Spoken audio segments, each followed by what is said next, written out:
Coming up on 2.5 Geeks, guess what? Marco is going to tell us about graphics cards. And then Dave is going to tell us about some kind of notebook. And then, you know what? Tablets, a contest? Yeah, that's right. We got a whole lot of stuff coming up next. The bar has been set wicked fast. It rocked in the benchmarks. We're going to up the ante a little bit. Processing power, I kind of understand this. Welcome back to 2.5 Geeks. So you made it past the teaser. I know I didn't sound too excited. I was just kidding around because I'm hanging with two of my best pals on the internet, who I've only met one in real life, by the way. Dave, as far as I know, is a robot. Hi, I'm Ayaz Akhtar, alongside Dave Altavilla and Marco Chiappetta. Marco, how you doing? I'm doing okay. How you doing? I'm doing, well, I think a little better than okay. I think I'm doing just dandy. Hey, Dave, are you dandy? I am not dandy. I have not been programmed for dandy. I do not understand your human emotion of dandy. Exactly. Explode. Calling me a robot. I'm doing great today. Thank you, and yourself, sir. I'm still doing okay, dandy, because the thing is, I will one day meet Dave Altavilla. I'll do it. I threaten you, sir, to meet you. Maybe CES next year. Anyway, let's talk about... if you've never watched this show and you're still watching, you're like, what is this show? We cover some of the hottest hardware products out there, and then we might look at some content from HotHardware.com, which is housing this fantastic show, because these two guys are running that site. They're running it really well, so I'm excited. Every time I look at HotHardware.com, I know I'm looking at definitive articles about hardware, so definitely check it out if you're unfamiliar with the site. Let's talk about a roundup of NVIDIA's latest GeForce GTX 660. Now, Marco, there's so many GeForce cards at this point. The numbers have my head spinning. What is the 660's market? This is not the highest end. The 680, I believe, is the highest end. What's the 660 for? Well, the 690 is the ultra highest end. It's got two of the same GPUs as the 680. Then comes the 680, which is it's based on NVIDIA's GK104 GPU, and on the 680, all of the functional blocks in the chip work. You take a step down, and you have the 670. The 670 and the 680 are very similar, but the 670 has fewer active CUDA cores. Now, if you take another step down to the brand new 660 Ti, it has the same number of CUDA cores as the 670, but one of its memory partitions is disabled, so it has a narrower memory bus and fewer ROPs. So here's one of the cards here. This is a card from Zotac. The 660 Ti, some manufacturers have also made nice, really tiny cards like this. I really like it. It's still 2 slots wide, like many other fairly high-end graphics cards, but the PCB is really short. Like it's really tiny. It's just begging to be into some small form factor gaming rig. Now, the target audience for cards like this are people who want high performance in games but don't have the huge budgets to afford something like a GTX 680. The 660 Ti cards, they're starting at around $300, and it'll be, slightly less or slightly more depending on the overclock and the type of cooling and things like that. So which manufacturer's cards did you look at, and which one was the standout? So I looked at cards from EVGA, MSI, Gigabyte, and Zotac in the launch piece. They're all of them were overclocked, so they're all faster than a reference 660 Ti would be. The standout card for me is the Zotac card I picked up. Not only was it the fastest card, it's got the fastest memory, but also has this tiny little form factor, which I kind of dig. It's nice to see the kind of performance come out of a card this small. 680s, you can see some of them are triple slot and 4 inches longer. So it's not like physical size really gets you any performance. Maybe it gets you some cooling performance. But I like the form factor of the Zotac card. I like that it had the fastest memory. It had one of the highest overclocks, so it offered some of the best performance. All around a really cool card. Now, if you compare the 660 Ti to competing offerings, obviously it's going to be a notch below the 680 and 670 in terms of performance. Now, versus AMD stuff, it's about as fast as a stock 7950. It tangles with the 7950 gigahertz edition, and it's clearly faster than something like a 7870 or 7850. So any surprises that you found with the collection of cards you tried out, or was this just pretty much all the same? I want to jump in, though, other than surprises. What's that? Something about CUDA cores. You getting personal? Why don't we explain to the audience a little bit what a CUDA core is? Marco. Ooh, Dave is sassy today.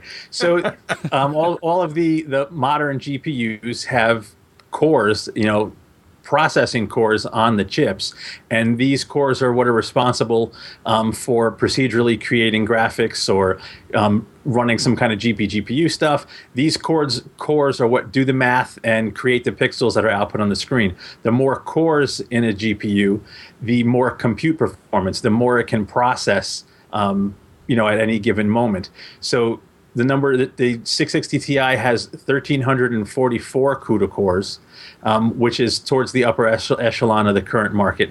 And even though I'm not going to say it's an affordable card, it's still $300. It's not cheap, but for the kind of performance you get, it's one of the best bang for the bucks out there right now. And CUDA is an NVIDIA acronym, right? Yep. If you're a crazy hacker and you want to crack passwords, you can use graphics cards for that, by the way, because they are so good at making calculations. I think they can probably try to crack, is it 8 million or 8 billion passwords at one time? It's kind of insane. So if you're not into the whole, I don't want to game, but you want to hack, you should really be paying attention to graphics cards. But let's move on to the Lenovo ThinkPad X1 Carbon Ultrabook review. Now, this is a carbon fiber notebook from Lenovo. It's super thin. I've seen reviews everywhere just praising this thing. Dave, did you find that this is a real Ultrabook that stands out, or is it just one of those run-of-the-mill, oh my gosh, another Ultrabook? Check out the thinness, brother. Super thin. 0.71 inches thick at its thickest point, and 0.31 inches thin right there at the end. This thing is absolutely svelte, and yeah, carbon fiber material throughout, both the external skins and the internal roll cage. It is just really well built, as a ThinkPad should be, and it's gorgeous. Easily, so far, my most favorite Ultrabook, and that's saying a lot because we've seen a bunch. So yeah, like I was saying, there has been so many Ultrabooks out there, but apart from the carbon fiber, how is the performance of this Ultrabook? Because I mean, it looks really thin, it looks really sleek, but is there any trade-offs in battery life? Is the key travel on the keyboard not enough? How is it overall just to use? Yeah, there's a lot going on for this machine, other than just its good looks, and it is a nice-looking machine for sure, and it's certainly thin and light at only 3 pounds.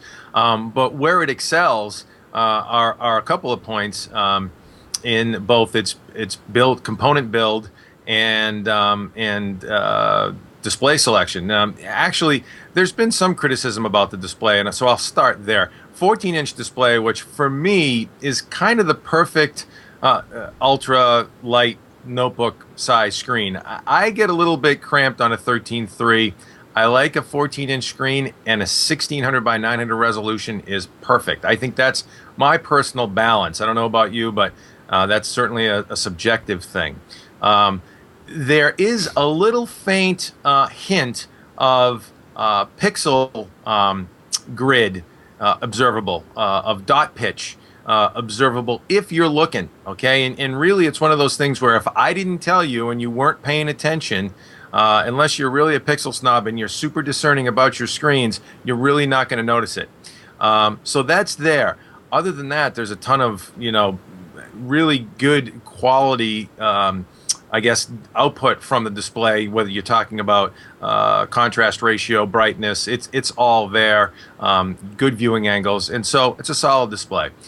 The other thing that this notebook is built on is Intel's 3rd generation Ivy Bridge core architecture, and specifically it has a Core i5, or the model we test was a Core i5 3427U, and that is Intel's next generation ultra low power Ultrabook processor, or ultra light notebook processor, and however the performance on it versus previous generation with Intel integrated HD 4000 graphics is excellent, and in some cases, especially on the graphics side, we've seen Intel HD Graphics 4000 versus the previous generation Sandy Bridge HD 3000 graphics engine, almost 2x performance. Intel claims 2x performance, and in some games and apps in different situations, you actually see that. Couple that, robust CPU horsepower along with a 128 gig or 256 gig SATA 3 SSD on board, and this thing is flying. It's a very well performing machine. The only other issue you want to be concerned with a machine like this is battery life. And the X1 Carbon actually held up under light-duty workloads, internet browsing, what have you, in just under 6 hours. So not the longest battery life, but not bad. And in our heavy-duty Battery Eater Pro benchmark, it actually came in sort of middle of the pack. So obviously at 3 pounds, you're going to sacrifice a little bit of battery life. But again, if you're browsing the net, doing some email, 6 hours is pretty darn good. Price points, a little bit of an issue as well, maybe starting at $13.99 and working up from there. The model we tested was $14.99.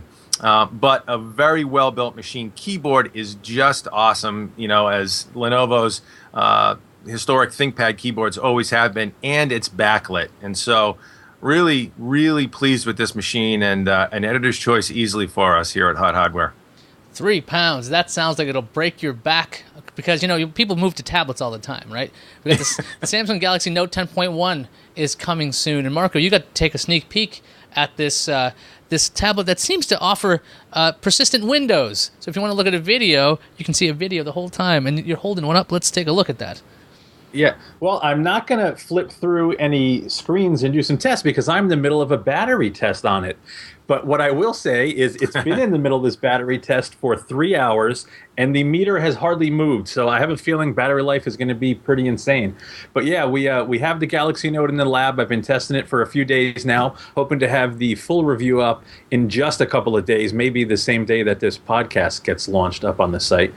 But the Galaxy Note is the follow-on to the Galaxy Tab 2, and it borrows from the popular Galaxy Note phablet or phone/tablet in that it incorporates a stylus. It includes Samsung's S Pen. The other standout features on the Galaxy Note are it's a quad core. It's got an Exynos 4 quad SoC in there with a higher end Mali GPU. You have 2 gigs of RAM. Most other tablets have 1 gig. It actually has a micro SD slot, front-facing speakers, some really cool features like if you slide out the S Pen, the S Pen enabled apps tray just slides right out, and you can quickly access the notes and a few other apps. You also have the ability to, well, Samsung is calling it true multitasking, where you can have one app on one half of the screen and another app on the other half. Now, in playing with it, and I'll show this in the video on the site when the review launches, both apps are technically look like they're open, but there is lag when you switch between them. So it's not like you'll have, if you have a website, it's not going to be updating in the left frame if you're taking notes in the right. There is lag in between as you switch. It just allows you to reference one app while you're seeing another. And I should also point out that doesn't work with every app. There is a core group of apps that works with. So it's a step in the right direction. It's not perfect. It's not true multitasking, but it does work, and it is something other tablets don't have. So the future of the tablet interface is a windowed interface. Didn't we have that already? Am I not using it right now? Yeah, we do have it right now. As I've said many times, if you need to get real work done, I still think you're going to use a desktop system with a larger screen and much more performance and faster input and all that kind of good stuff. The tablets are the hot segment right now. People are still, in my opinion, still trying to figure out how to use them for real work and how to work them into their workflow. They're mostly for consumption right now. The Galaxy Note 10.1 seems to be one of the more ideal tablets for consumption. The screen isn't the best. It's only a 1280 by 800 screen, so it's on par with tablets that are a few generations old, but the quality is there. You do have a cool media player that you can break out a video and have that playing on top of other windows, in a little tiny frame. So I haven't quite made up my mind about the unit. People have complained about some build quality issues, and looking at the materials, I'm going to pull it back up here. The materials are good. If you compare it to the Galaxy Tab, which was universally praised when it came out, the materials feel almost identical. I think the difference, I don't know if this is going to come across well on video, with most other tablets, the screen comes all the way to the edge, and you have a seam either on the edge or just on the bottom. Because Samsung put the speakers on the front, when you're holding it, your hand is right across two seams between the plastic and the glass, so you can sort of feel a little ridge. You can feel it moving and creaking if you grab it and torque it just right. I don't think the build quality issues mean it is a poor or poorly built tablet. I don't think it's going to fall apart. I don't think it's going to have more wear and tear than other units. It just feels different in the hand, and I'm still trying to wrap my brain around it and formulate my opinion. I was surprised that Samsung stuck to like plastic, a lot of plastic on the Galaxy S3 and the Note. I think it's a little strange that they haven't moved towards a different material to make it more premium, because the Samsung devices are gorgeous and they work really well. Yeah. And to have a build quality that reflects the premium nature of Samsung's flagship products, I think it's a shift they might want to look into at some point, because they have some great products. Let's talk about wasting a lot of money, because it's time to go back to school. Not wasting. You want to take your money and use it smartly. So that's why Hot Hardware has a back-to-school shopping guide. Isn't that right, Dave? Yeah, it's a tradition here at Hot Hardware, and I guess more than a few tech sites, to be honest. The back-to-school shopping guide and the holiday shopping guide. The back-to-school shopping guide, we tend to focus more on things that perhaps the average high school or college student might be interested. Maybe you elementary school kids out there might be dealing with this stuff. Certainly, Marco and I at that age had a hankering for tech. But yeah, we stepped through a number of different categories of products and sort of our top choices, and also some options, not necessarily always our top choices, but just options to look at, other things to consider, just a little bit different in the mix. From desktops to all-in-ones to small factor PC, form factors, using small form factor PCs, smartphones, notebooks, tablets, we got it all in here. So are there any standout products you think you want to spotlight? Do you want to talk about that all-in-one awesome system from Dell? Maybe the main gear system? There's so many cool things in that guide. Yeah, no, absolutely, and we could take a whole show and step through each of the categories. We won't do that, but talk about some of the Halo products. Absolutely, in the all-in-one space, Dell's XPS 127 wowed the heck out of us. And let's face it, in all-in-ones, the display is the computer, right? 27-inch IPS panel, gorgeous display, and that's so important in an all-in-one. If you're going to have the screen be the computer, you can't detach one from the other. That's the one to have, we think. But there's a couple other options here, certainly from Asus and HP as well with the TouchSmart series. In the tablet arena, really liked, of course, Asus's Transformer Pad Infinity, the TF700T, 1920 by 1200 display. In terms of Android tablets, it is the tablet to beat, and with that docking or that keyboard dock, you just can't beat it. And of course, the iPad, or the new iPad or third generation iPad, is the nearest competition, we would say. And if you're an iOS fan, you know what that's all about. You really can't go wrong with Apple's Retina display on that thing, and the fast A5 processor under the hood. And then on the smaller side, Google's Nexus 7, we like that as well. So you really can't go wrong there. Again, $199 tablet. I mean, what are you going to say? Systems. Touch real quick there. We like, sort of, for desktops, there's some options these days than the big guys that you might not think of. Companies like Main Gear, CyberPower, and iBuyPower make some, either on the side of Main Gear, really high-end, decked-out gaming PCs that are set up like, muscle cars, like a Ferrari, to CyberPower and iBuyPower, who assemble some gaming and multimedia systems that are what we would call best values in builds. Quality components throughout, maybe not super high-end like the Main Gear stuff, but quality built systems for a good, solid, reasonable price. Small form factors. Alienware's X51 is just an awesome little box, about the size of an Xbox. Can't say enough about that. We tested that out this year. Love the thing, and starting in at $699. Cool little small form factor PC that has a little bit of game under the hood too. And then phones.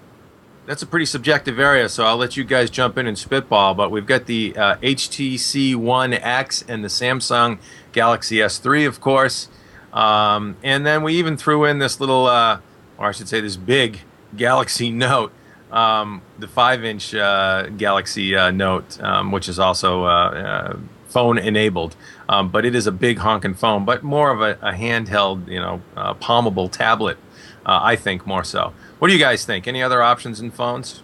I'm not a phones guy. I mean, as much as I love the S3, it's the contracts that drive me crazy. So and then I have a hard time spending a $549 for a contract-free device. It's just a lot of money. So I just stick to my crazy setup where people can text me via Google Voice, and I will have to arrange phone calls. But Marco, I know you get to play with all kinds of phones, and you love them all, don't you, Mr. HTC? I don't love them all, but I actually have a relevant story from this week. My wife came walking in the door earlier this week, and as soon as she walked in, she had this concerned look on her face, and she said, "I have bad news." I said, "What?" She said, "I dropped my phone and shattered it." And I was like, "Great, upgrade time." So she broke her HTC Inspire, and we were eligible for an upgrade. So I shot right to my local AT&T store, and I picked up a Galaxy S3, which is right here. I picked up a blue Galaxy S3. Now I have been using an HTC One X since May, and although it's the same SoC in these units, the S3 has more memory, and you can open it up, and you have a micro SD card slot, removable battery, all that kind of good stuff. I'm going to say, having used both, the One X for a fraction of the price offers a better experience, in my opinion. The performance is awesome. They're both awesome phones. Don't get me wrong. I'm sticking with the S3 because there's tons of custom ROMs, and I like to play with it and all that kind of stuff. But the stock email app was better on the One X. The Sense versus TouchWiz. Sense seems more out of the way and more intuitive to me. The One X doesn't have a removable battery or anything like that, but it has never crashed on me since May. I thought that was going to be an issue because I like to experiment with different ROMs. It was not. Just the experience was slightly better. I'm just going to say that for anybody shopping for a phone. If you don't care about the advantages that the S3 has, you can save a few bucks, grab a One X, and I think you'd be happy with it. Good input. And I'll just add one quick thing to the end of the buying guide roundup. Notebooks, right here, X1 Carbon. If you're looking for an Ultrabook, top choice right there, or the Asus ZenBook series, the UX 21, 31, and 32 now, actually. The Ivy Bridge version from Asus is out there. In terms of gaming notebooks, hey, Alienware's M17X R4, again, infused with Intel's Ivy Bridge technology, is out now, all refreshed. I think now they're starting to put in NVIDIA GeForce GTX 6 series mobile GPUs as well into these builds. Can't go wrong there if you don't mind a little extra heft and want a game on your notebook. So good stuff. Yeah, back to the Ultrabooks. I've tested out a lot of ZenBooks, and that line is really it's excellent. I'm really surprised at how good Asus is making these Ultrabooks. They have the standout products right now, I think, when it comes to a line. Lenovo's got a pretty great thing with the X1, but the ZenBook series, really interesting stuff if you like that kind of form factor. Across the board. But I would say, this notebook right here, this Ultrabook right here, first time in a long time, I've jonesed so hard for a piece of hardware that I have to send back. I may just ask Lenovo if I can get some kind of deal on this thing because it's that good. I don't want to send it back. But we usually send these kind of things back, that's for sure. Let's talk about giving back to the community. You guys are running a contest. Marco, what's the details? Yes, we're almost done, and I'm excited about this one because I've been itching to build a high-end rig, and this is right up my alley. We are in the closing days of our back-to-school giveaway with Corsair. We're giving away a high-end system. It's going to be packed inside a Corsair Graphite 600T, but the really cool silver color. It's the newest model 600T. 850-watt Corsair PSU, an H80 cooler, 16 gigs of Corsair's best Dominator Platinum memory, really cool memory, a Fast Force GS SSD, a mechanical keyboard, the Vengeance K90, Corsair's best mouse, the M90 going to be included. Also, Corsair's awesome headset, the Vengeance 2000 wireless headset. Fantastic to have great sound and not annoy anybody around you. And powering the rig, we're going to have a nice Z77 motherboard, a Core i7 2600K, and a Radeon HD 6970 graphics card. So it's going to be a killer system. All you have to do to win is come by the site, comment on our Facebook pages, Corsair's Facebook page. Be active in our community. Don't spam. Don't just say, hey, great. Put some actual meat in your posts and contribute to the community, and you have a shot at winning. We're going to randomly pick a winner. Remember, no spam, but lots of meat. What's that? I'm just saying, remember what Marco's advice was there. No spam, just lots of meat. That's the answer. Yeah, yes. And speaking of meat is good. I would say that build quality on this rig, if you know anything about Marco's build, you're going to be able to eat off this sucker. That's how neat and tight this build is going to be. But if you do eat off of it, we may come back and spank you with a ribbon cable or something old like that. I guess that's incentive to not eat off the desktop. You could win. Tempting. It's so clean though. If you're interested in contest details, you can check that out at HotHardware.com. I need to make a quick prediction. What's that? I am not joking that I have been itching to build this rig since we announced it. This is going to be my best build yet, I promise. Ooh. Cleanest, most beautiful rig. You're going to look at this thing and go, wow. Marco, that could just be a rash. You might want to get that checked out. Anyway, if you want contest details or you want to know more information about anything we talked about on today's episode, check out HotHardware.com. Everything we talked about is there, and a whole lot more. It's not just what we talked about in this video. Plus, if you want to go around the web and see Hot Hardware content, you can.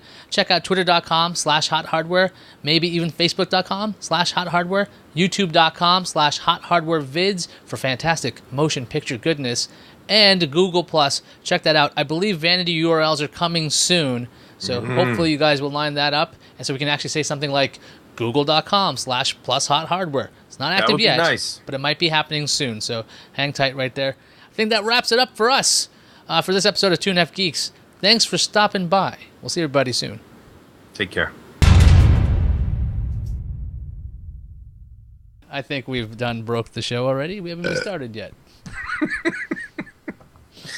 This is a Friday show feel, isn't it? It's Friday. Okay.